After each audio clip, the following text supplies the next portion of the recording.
Hi, my name is Kevin Kramer. I'm Council Representative for District 11. I'm here with Don Wenzel on the Tyler Settlement property. Don's been kind enough to invite us out to take a look at this settlement that was established before Kentucky. The original documentation has the stamp of the state of Virginia. So I'm grateful that Don's been willing to meet up with us out here and walk around on the property and just give us a sense of what's right here in our own backyard just past J-Town. Thanks for coming out. It's great to have you here and enjoy this wonderful treasure in District 11. We are standing on the land that's part of the original Tyler settlement. Edward Tyler received a land grant for about 600 acres for his service in the Revolutionary War. And that's what really started this settlement. The brick house was built in about 1845 by Edward Tyler's granddaughter, who had married Joseph Sweeney, a preacher from Pennsylvania who apparently was doing pretty well with his preaching. We have now about 13.5 acres of the original settlement property. We're going to tour several of the structures today. We've talked a couple times about you buying it. April of 2021. Wow, so you've only had it for a short time. We had done several historic renovations in the past. This one was a true gem. It's pretty rare to get several historic structures on one parcel of land. To have it be this close to the city center, 15 miles from downtown, and to have a spot of land like this so close to town is a real treasure. We're actually only the fourth owners of this land since the 1700s. That's a pretty remarkable thing, and I think it explains in part why nothing ever got too ruffled on the property. The structures had amazing integrity. Clearly they needed rehabilitation. The circular drive, you couldn't get through it. So much invasive growth. The property is on the National Historic Register. As a result, we did qualify for rehabilitation tax credits. It's a really beautiful symbiotic relationship where the renovation you do has to be to the exacting standards of the National Historic Trust, but you're pretty well incented by significant tax credits as a result. That's really, I think, the main driver that brought us here and inspired us to restore this magnificent place. And with that, maybe we should just step inside. I think that's a great idea. Let's go ahead and take a look. This main house did not have electricity or water until 1968, when the Harris family, Richard and Patricia Harris, bought the property from the original Tyler Sweeney family. So it stayed in the Tyler family for the first 200 years of its existence. So no running water inside the house? No running water inside the house. No cistern, nothing? No. Well, there was a cistern. But not running water? But not running water inside the house. Wow. Yeah. So they had outhouses, obviously, and sure. Yeah, that's pretty remarkable, isn't it? It is remarkable. Yeah. And it's remarkable to me that the kitchen was in the limestone house. Yes. Most of that has been captured through oral history, which, may not always be the most reliable indicator, but that makes it a little fun too. Sure. Essentially, the house is what I consider a 4 square times 2. 4 large rooms, about 20 by 20. Each has a fireplace, how they heated the house in the mid 1800s. All of the original floors are still existing in the house. They're made out of bald cypress. They were milled on the property in remarkable condition. We were able to save every original door, every original window, every original molding. That's part of the integrity process. When you work with the National Historic Trust, they really want as much as you can save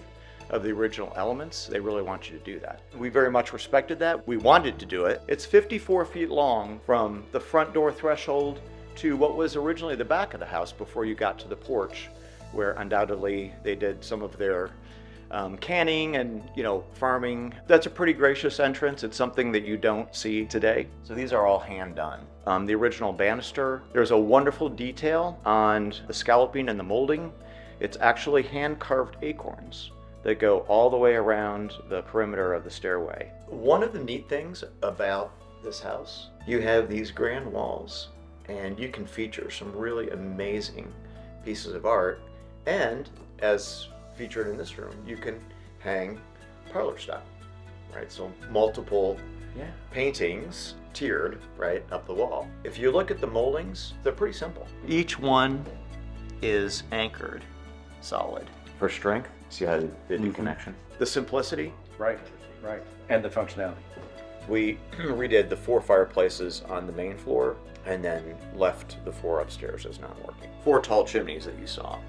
Each services 2 different fireplaces. You can't share a flue, right? You can't share a flue. Yeah. No, nor would you want it to. The Heritage Council said it's a prominent feature of the house and you can't change the ratio of wood frame to glass.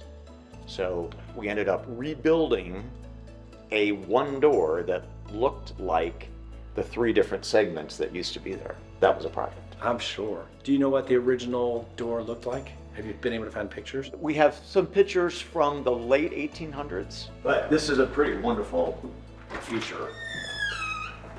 Large enough for your morning coffee and just a really nice perch to view some of the land, property.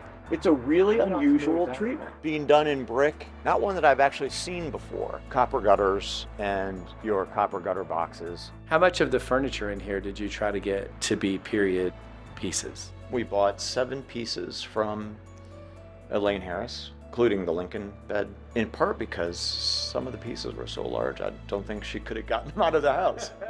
and they're really beautiful. So there's So some of the furniture you bought from the previous owner then, from yes, Elaine Harris. which I think had been here from the Tyler days. I mean, that bed definitely was. One of the objectives here was to really update and make it functional, livable for modern day living. And it's your home. It's not a museum for you. This is where you It's live. not, yeah. We actually live here, yeah. Oh my goodness. So this was literally a vacant changing room, and we completely reclaimed the space and designed and built a full bathroom and closet and laundry combination. And the stone house is right here? Right. Well, the stone house is right there. Great. Wander out that way next. And we're gonna have a door where the middle window is, and you're gonna spill out. Oh, then yes, absolutely. Yeah. A small event space as a private club. The treatment of the rehabilitation will be authentic to a true stick-built barn. Oh gosh, it's gonna be beautiful. One of the original log cabins on the property, of which there were several, was sited on that location. Cabin, of course, since fell over. I've retained most of the logs in the barn, so I will be able to reuse them, I think, for the Springhouse project. But I built a stone terrace on the perimeter of the cabin. It sort of is an homage to what used to be there, and it's a practical, usable space. But retaining and rehabilitating that chimney from the 1700s is fantastic. It's amazing how straight the edges are for masons that worked 246 years ago. This limestone ledge is dulcimite limestone and was used, quarried here, to build the original stone house. And if you look closely at the color palette, you can see that, of course, it is a match. Use what was on the land. Well, this is the real gem. You can almost smell the history. How many years would this house have been the primary residence? 1783 to 1845, just shy of 60 years. Yeah, raised 3 boys here. Yeah, which was cozy. And it would explain why they continue to use this house then once they built the new one. Correct. I mean, it's a limestone building. It's not going anywhere, right? So, Exactly. You realize how quiet it is in here when we shut that door? Right. 23-inch solid limestone walls. All of your original beams, original floors. Tulip poplar, again milled on the property. So they didn't use nails in that day. So it's all constructed with little wooden dowels. It's not a generous space. We call it cozy. Yes. It would be incredible to think about who has walked across these floors. And all the different uses for it in the years, after the building, what is now the main house. Correct. Shall we go upstairs? Yes. Because the sink is in the room, it feels more like a piece of furniture. Right. Than it does a utility sink. Yeah. Right. I looked at it and saw it, and I was like, then I noticed the plumbing underneath. It's actually a sink. It's actually a working sink. It is actually a working sink. And then was able to tuck a commode and a shower. It's not as small as you would think. Yeah. Found this chandelier in Charlotte. It looks like it could have been original to the cabin. Right. Yeah. Yeah, it's amazing. It's amazing. Well, Don, thank you very much for first opening your house to us and giving us a show around the place. It's amazing what you've done out here. And I think even more importantly than thanks for letting me and us walk through, thanks for what you've done for the community. Even if people don't recognize it's here, it's quite a jewel. And Thank you. We are losing way too fast so much of our history. And meeting someone who takes such a passion to take such good care of this gem is just overwhelming. So again, thank you. It feels like a custodial relationship in a sense. It's like we don't necessarily own it. We're just caretaking it for the next generation. But thank you. I appreciate that. And thank you for coming out and showing an interest in the place. Really means a lot. Thank you. We love what you've done. It's beautiful. Thank you so much.